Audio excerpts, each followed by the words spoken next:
Hello. Will there be music where that dancing is? Probably not because I'm lazy. Hello. Hello. Hello. My name is Allison. Um, I read sometimes, and I'm here to talk about what I read in the month of April. That's right. The title was not a lie. This is my April wrap up. Anyway, in April I read 4 books, I think, not counting one that I DNF'd, and I think we're going to talk about that one first just to get it out of the way. And it was technically my first read of April. So yeah, April wasn't great, but we're going to talk about it anyway. Yeah, April was not the greatest reading month. That's okay, I suppose. It is May 4th, I think, and so far May has already been going so much better than April. Anyway, we're going to talk about the first book I attempted to read in April. I did not succeed in reading it, but attempts were made. Phoenix King by Aparna Verma. I'm really sorry if that is not how that's pronounced. I'm really sorry. But yeah, this was not for me. I made it, I feel like about 133 pages in. I didn't mark where I left off. This just wasn't for me. It was too, I thought it was going to be more fantasy and less sci-fi, and it was a little more sci-fi than my liking. And there were just the little things about the writing that were not my cup of tea, and so it took me, I think, a week to get over 100 pages into it, and at that point I was just exhausted and I didn't want to read it anymore, and so I'm giving up. It just wasn't for me. I'm sure it's a perfectly fine book, it's a perfectly good book, but it's just not for me, so I gave up. And yeah, we'll move on now. So yeah, the next book I read, let me get my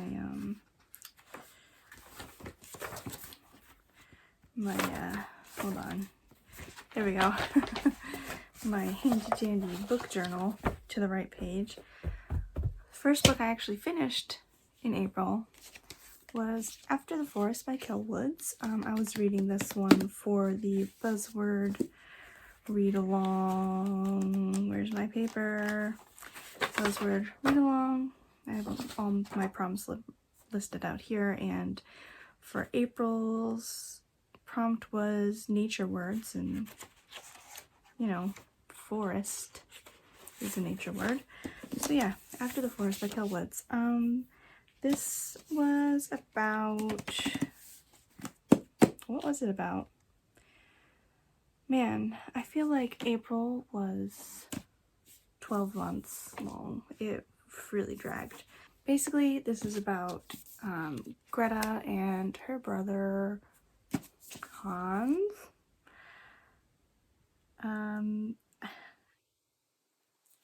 I feel like that is his name, but I also feel like it's wrong.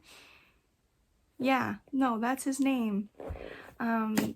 After, you know, the whole witch in the gingerbread house situation is resolved, it is about that. And what else? It's just really,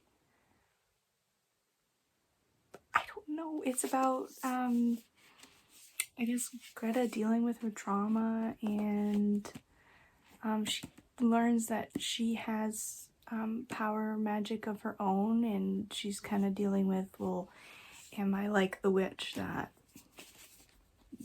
kidnapped me, or am, like, is it different? Like, yeah, oh my goodness, this video has hardly ever started and I already don't know how to talk.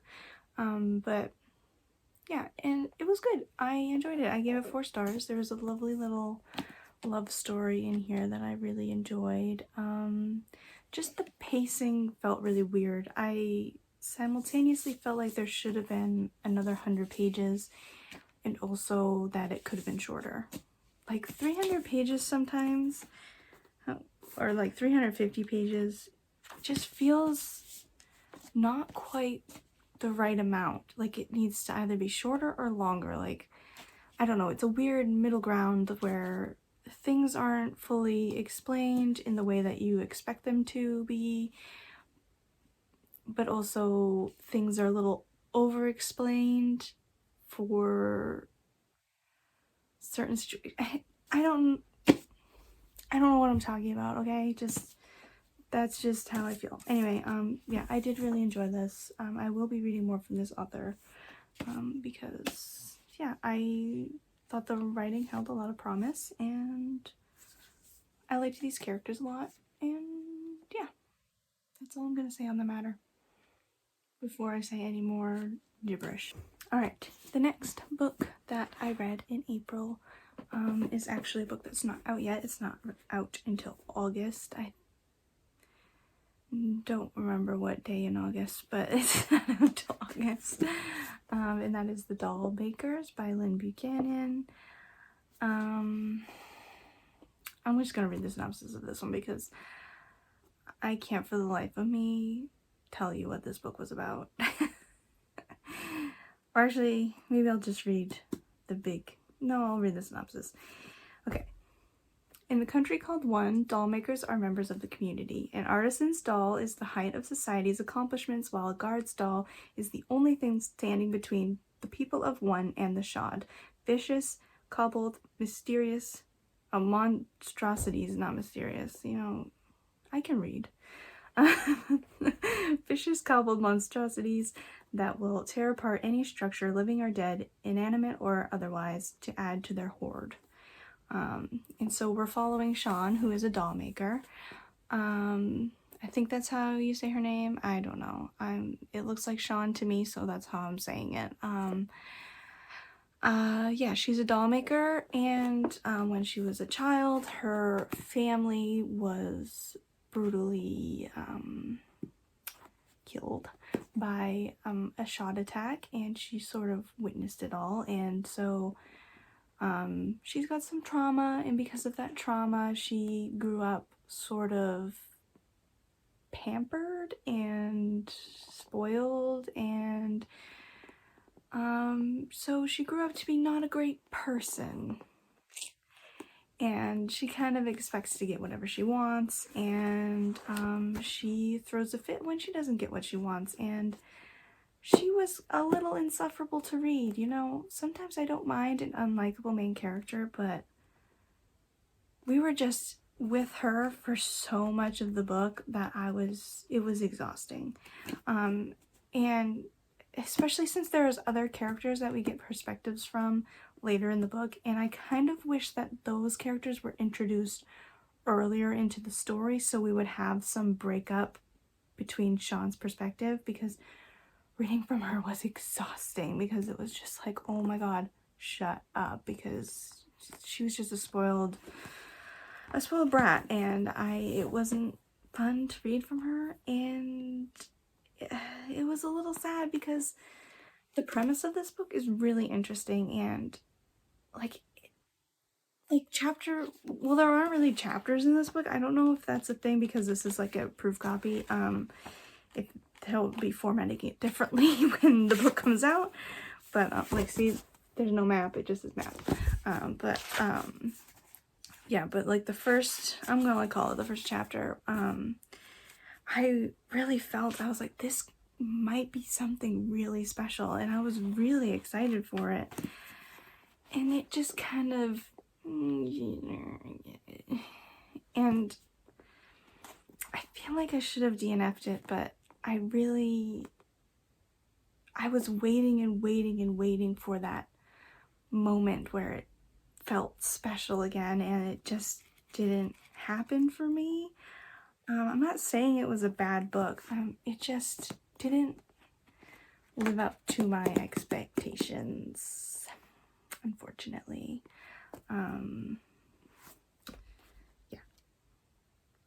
I give it 3 stars.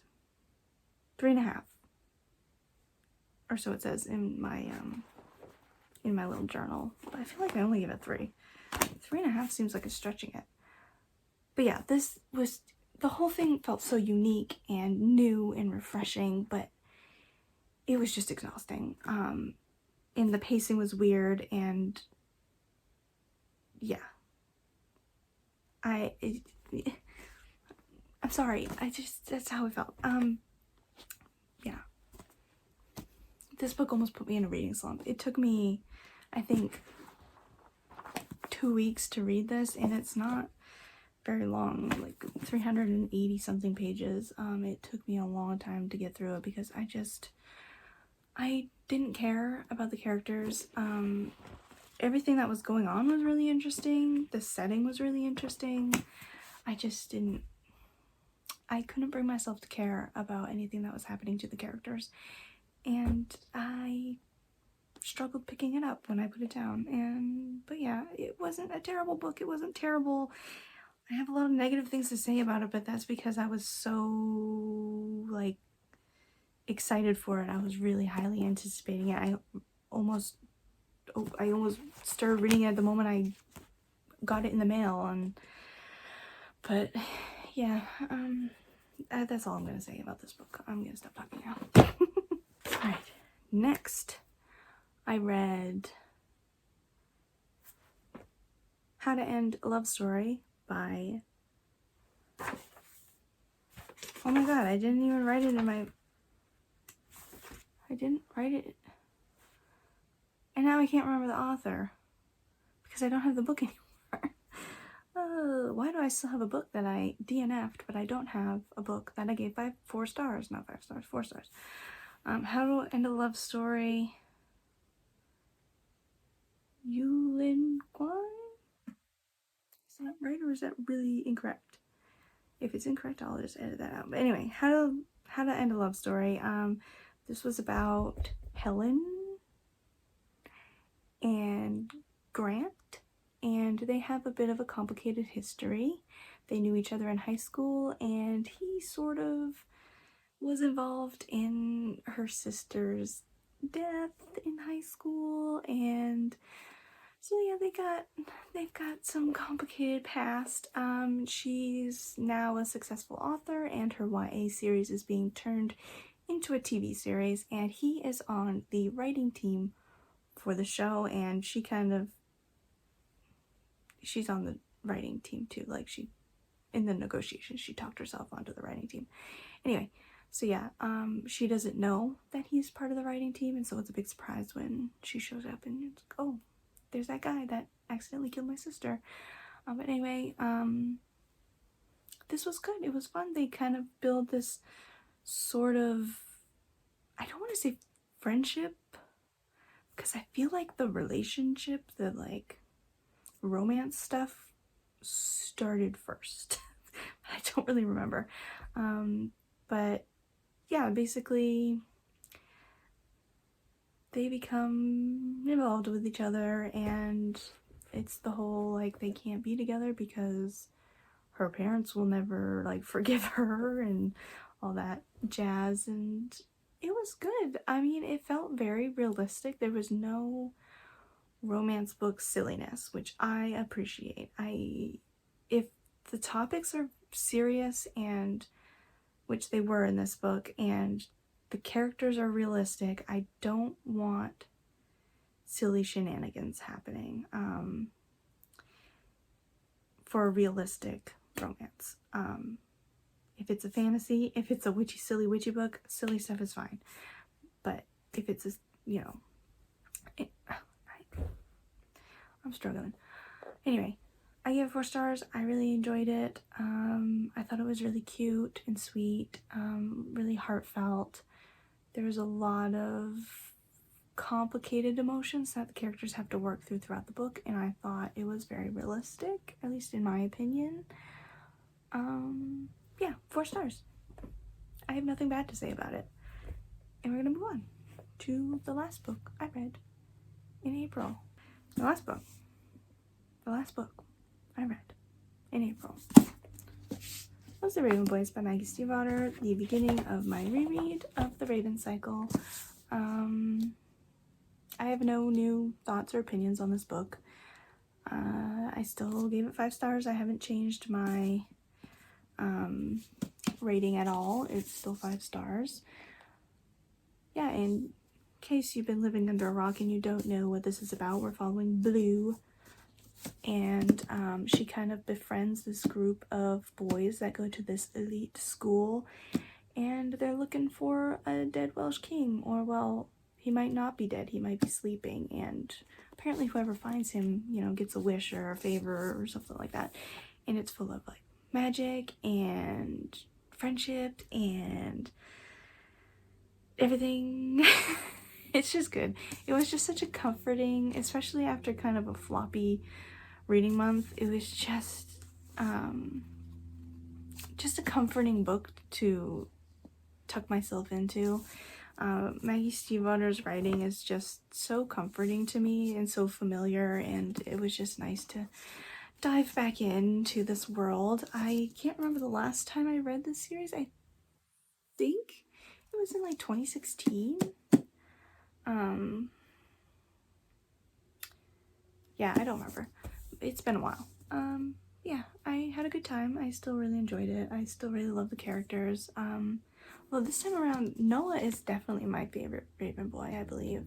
And think about it, when I used to draw fan art constantly, all the time, that was all I did, Noah was definitely the one I drew the most. I was always drawing Noah. I feel like Noah is my favorite Raven boy. And then Gansey's a close second, and then Ronan, and then, I'm sorry, Adam, but you're my least favorite. But anyway, yeah, it's still a good time. And those were all the books I read in April. Well, I technically did start The Dream Thieves in April as well. I'm still not even halfway through it, and I ended last night in the middle of a chapter because I feel like I was going to pick my book up again, and then I just didn't. But yeah, I'm currently in the middle of The Dream Thieves. Alright, I suppose I will also show you my May TBR, since I did pull it all out and stack it nice and neatly to show you. My May TBR, A Feather So Black, Funny Story, Blue Lily Lily Blue, if I get through The Dream Thieves. Everyone in my family has killed someone, and of course it is May, so I am rereading Howl's Moving Castle like I do every single year. Yeah, so that's my upside down May TBR. One of these books I have already read this month. I will not tell you which one. And it was 5 stars, but I'm not telling you which one. Anyway, yeah, I think that's all I have to say. I won't be picking out a reread from my reread jar because I'm trying to work my way through the whole Raven cycle before I commit to another reread. Oh, my scarf. I need to show you my scarf. Alright, so if you don't know, I am making a book review scarf because I don't have enough yarn to make a blanket, and I wasn't spending $200 on yarn for a silly little project. Anyway, yeah, a book review scarf. Every rating has a different color, and then the number of rows depends on the number of pages. And so here's April. April starts right here. I once again have not woven in my ends, so they look like this. But anyway, April was rough, okay? Here's where April starts, where this little bee is. There's my DNF, the first DNF on the scarf, first DNF of the year. Then 4 stars for After the Forest. Wow, I did those out of order. I could have sworn that I finished The Raven Boys last. But I guess I'm wrong. But that's my reread for The Raven Boys. And this is The Dollmakers, and then How to End a Love Story right there. So yeah, there's my little scarf. I hope to next year do a blanket, because I feel like that would be really fun. I do really love how this is looking, the color scheme. Sorry, it's all curling up on itself. The color scheme I think is really cute and really fun. Hey, but You know, no 5 stars this month, but, well, except for my reread, but that doesn't really count. That's just a me, I'm not changing my rating. Not a new 5 star. Anyway, I'm gonna stop talking. I have a lot of energy, but I just can't say my words correctly, which is really fun. Anyway, I'm gonna stop talking. Thank you for watching. I think that's it. Comment if you want to, telling me your favorite reads of the month, your least favorite reads of the month, if you've read any of these books, and if you want to yell at me for not finishing The Phoenix King. Anyway, I'm done. You want to join me on my reread of Howl's Moving Castle? We can buddy read it. You want to be my buddies? Anyway, that's it. That's all I'm going to talk about. I'm going to stop talking. Thank you for watching. See you in another video. I don't know when the next video is going to be. It'll probably be my May wrap-up, since I had no energy in April to do anything creative. Anyway, yeah. Maybe we'll do a chatty video and I'll paint some books. I haven't done that in a while. I do have an Emily Henry in my May stack, and I have been painting all my Emily Henry books. Maybe we'll do a book chat. Anyway, I'm gonna stop talking. Don't hold me to that, okay? Don't hold me to that. I didn't say promise, okay? So, bye.